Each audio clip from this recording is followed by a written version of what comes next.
God is one alone.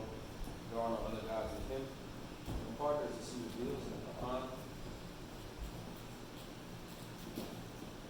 that anyone who comes to him, they come only as a servant, not as a God or office holder sharing divine office. There is none like him.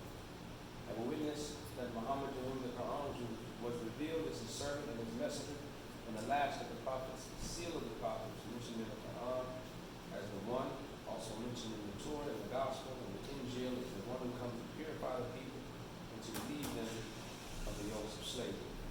We salute him with the traditional salute, prayers and the peace be on him, his followers, and his family, and all of the followers of that tradition.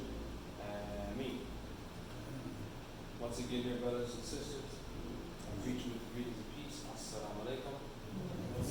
Juma Mubarak. In our religion, Al-Islam, in the 5 pillars, the first being faith or Iman. There are 7 articles of faith, some say 6, I've heard 8. But in those articles of faith, which is what the Muslim must believe in, abide by, says if you are not believing in these articles of faith, you are not fulfilling your obligation as a Muslim as far as your faith is concerned. And in that, you have that the Muslim believes in Allah, believes in the angels, believes in the messages that Allah has given the angels to give to man, believes in all of the prophets. So, in this faith, you are to believe in the messages that Allah has given to humanity throughout time, from Adam all the way through to Prophet Muhammad sallallahu alaihi wasallam. So in that, you have the scriptures given to the Christians, so-called Christians. The scriptures given to the Jews. Some would say the so-called Jews. The Jews of that time. The scriptures given to every prophet that came to humanity with a message, with the oneness of Allah. So in the opening of the khutbah, when we say,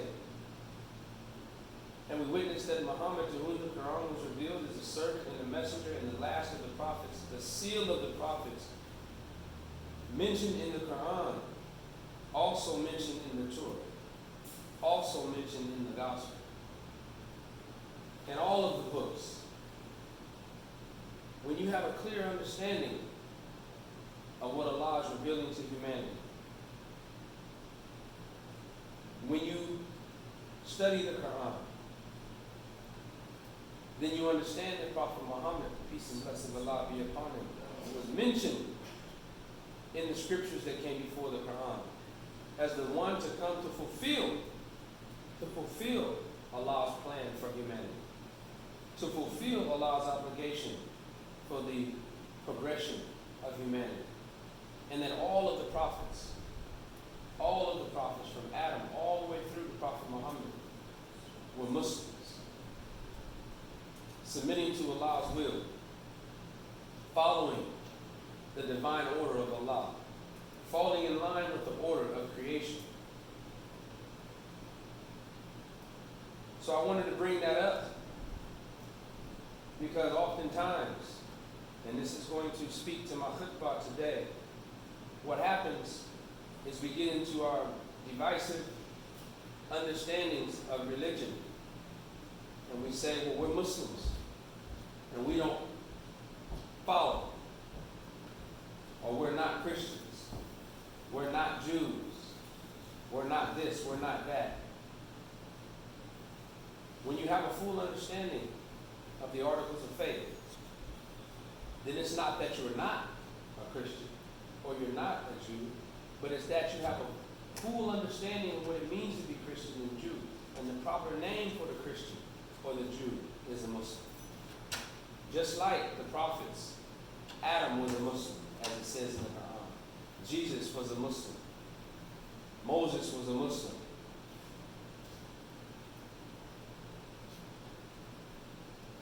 Abraham, Prophet Ibrahim, was a Muslim. And he is one of the most common prophets across all religions that share the same story. No one is denying Prophet Ibrahim. And in the story of Prophet Ibrahim, he says, as I take an excerpt, I have oppressed my own self. He said, I have oppressed my own self. And on his journey to search for a divine creator, for God, for something higher than himself, he came across many things that he concluded were his God. And when those things failed him, he concluded that these things were not God. When he saw the sun rise in the morning, he said, this must be my God. This illuminating form in creation that we all depend on, it is the life source of all creation. He's using his logic. But when the sun set, he concluded, this cannot be God. This cannot be the creator. For the creator of everything does not set or rest. That's when he realized the magnificent creator must be the God of all, the designer of all of these fascinating things, that although we depend on them, they have to rest. My God is the creator of these things.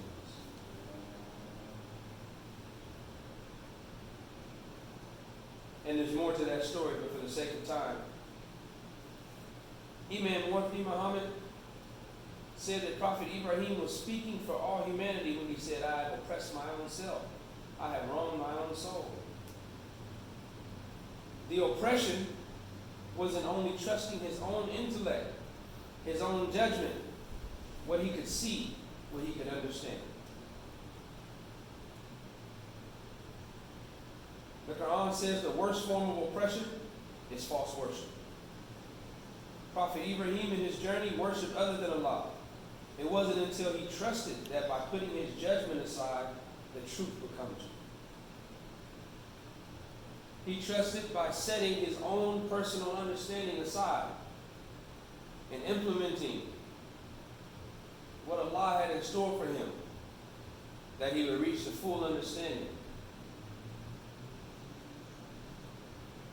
He submitted his own understanding to Allah, and that's when he realized the true God, Allah, the Most High, the creator of all. Ibrahim in Scripture is referred to as our father, and we are the descendants of Ibrahim. This is an example to us that we possess the ability of false worship. We can't under or overestimate our capabilities of human beings. We become Muslim, we make our salat, and we feel like we have a shield that can block us from anything other than absorbing al-Islam. Prophet Ibrahim is an example that we possess the ability of false worship. We have to keep that in mind.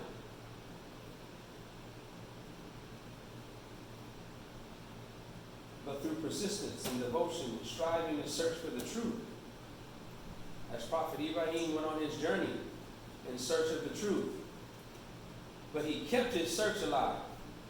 When he saw a thing, and he said, this must be the God of all. He studied that thing. Now, of course, you can read this story in about 20 minutes, but this was years and years and years and years and years of a journey. And he studied, is this the creator? Is this Allah? Is this God? And in his research he found there's holes in this. For this thing sets, so it must depend on something. So this cannot be the creator of everything. Prophet Ibrahim was able to get out of his own way so Allah could reveal the truth to him. This is very crucial and critical in our level of understanding. We have knowledge. We have sense. We have our own intellect. that can get in the way or block what Allah has in store for us, what He can reveal to us. And it's not in depth. There's no secret code that I'm going to reveal to you today during this football. It's very simple. It's very simple. For we all have the obligation of being productive in society. And in the process of being productive in society, we accumulate duties. And in those duties, we start to fall in love with things. Our wives, our children, our jobs, the money we make, our occupation. We start to spend more time and start to devote more time on a thing. And that thing can block us from focusing on what is most important in our lives. We start to see things that we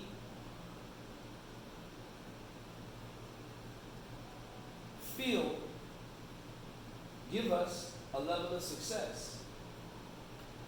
Well, I have these accolades. I got all these medals of honor.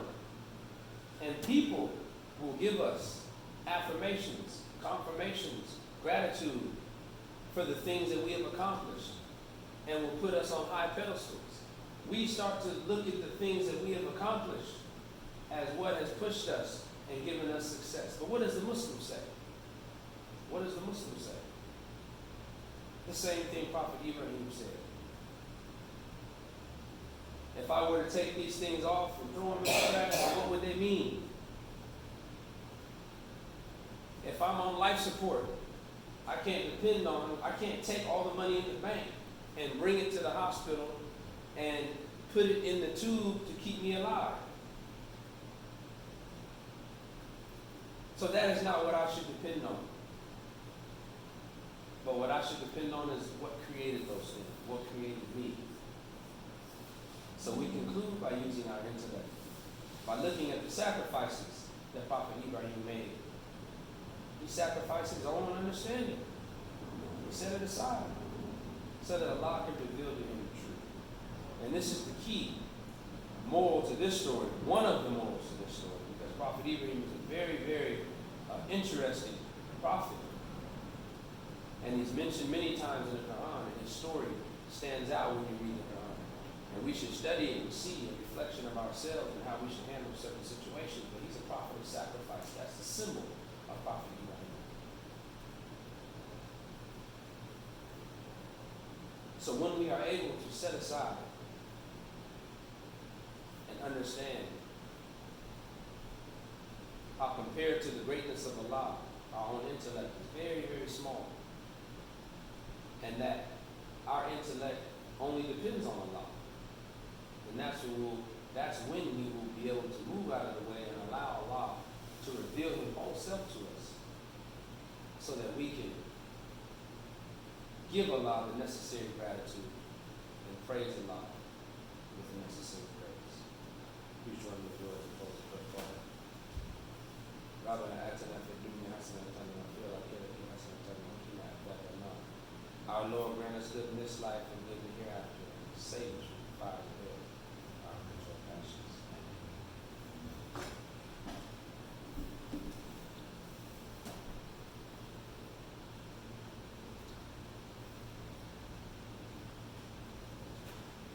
Assalamu alaikum. Bismillahirrahmanirrahim. أشهد أن لا إله إلا الله وحده لا شريك له وأشهد أن محمدا عبده ورسوله صلى الله عليه وسلم.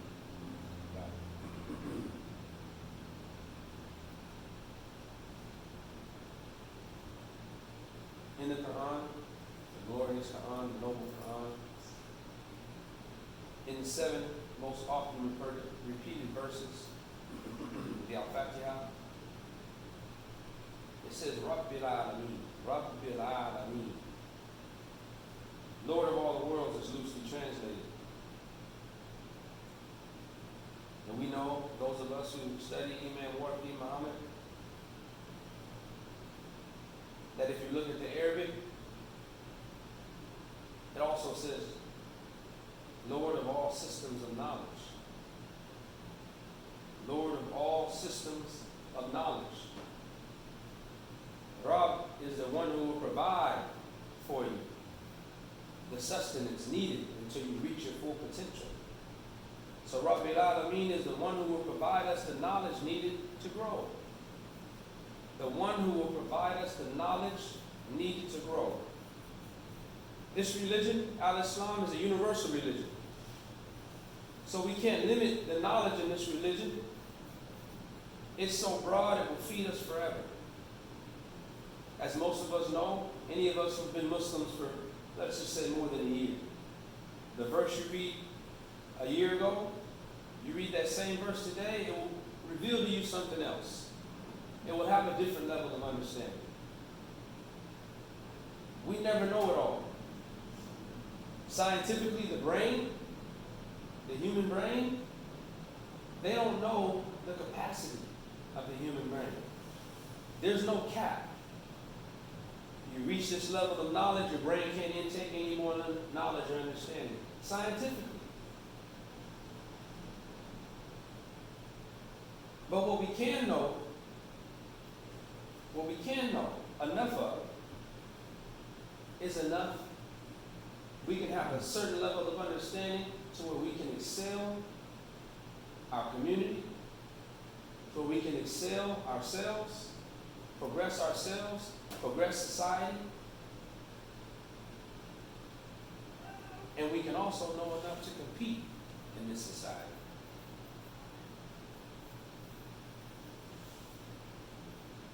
When we study this religion, we feel a sense of progression and understanding.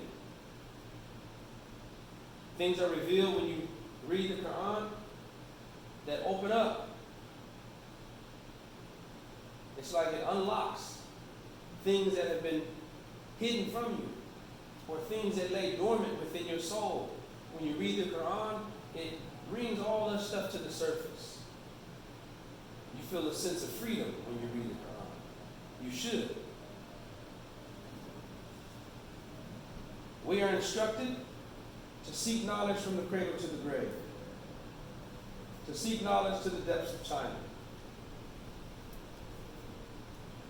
And we know, as we talk about oftentimes in our khutbahs, that Allah has left us two lights, the Quran and the life of our Prophet to study. What does the Quran say? Count not your religion as a favor to me, but a favor to you. Count not your religion as a favor to me, but a favor to you. So this religion, the Quran, the life of a prophet, is a favor to us. The Quran says, this day have I perfected your religion and given you Al-Islam. So we know that we have the perfect religion. If Allah fashions a thing, He makes no mistakes. He's perfect. So if He has given us something, it is perfect. And if He has created you, then you are perfect. Allah is telling us that He is the guardian evolver of all systems of knowledge. To seek knowledge until you are unable to seek any more knowledge. And we know that that's only when we are in our graves that we cannot seek any more knowledge. He has given us the Quran as a gift, and its contents are unlimited. The Quran says, and if all the trees on earth were pens and the oceans were ink, with 7 oceans behind it to add to its supply, yet would not the words of Allah be exhausted in the writing, for Allah is exalted in power, full of wisdom. In the creation of man, Allah told those in His kingdom to bow down to Adam after He breathed in him of His spirit. It was the Iblis, the big jinn, the one who sat high up with the angels, the most knowledgeable one, who questioned Allah's command. Now get that now. In the Quran, it describes Iblis as sitting amongst the angels, sitting in a high place. A lot of knowledge and understanding. He was all intellect. So now we tie in the first part. That's when his ingratitude started to show. He forgot about Rabbi al-Alameen. He forgot who put him in the high position. He allowed his arrogance to make his decisions for him, and that's when he developed into the shaitan. Now, what is the shaitan? If we look at it as a concept, if we take ourselves out of the theater, you know, the shaitan's looking like Hellboy. I don't know if anybody's seen that movie. Big red guy with horns. Think about the shaitan now.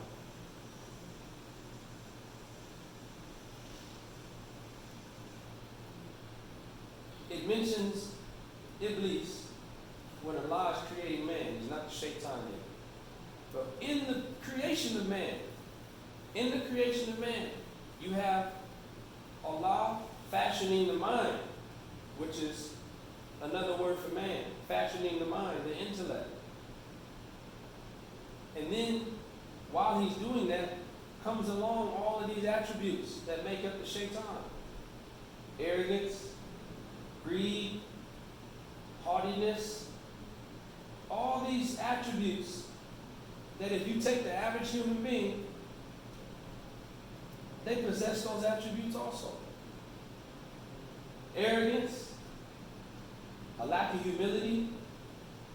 You know, in our society, you got chauvinism, you got a dictatorship, domineering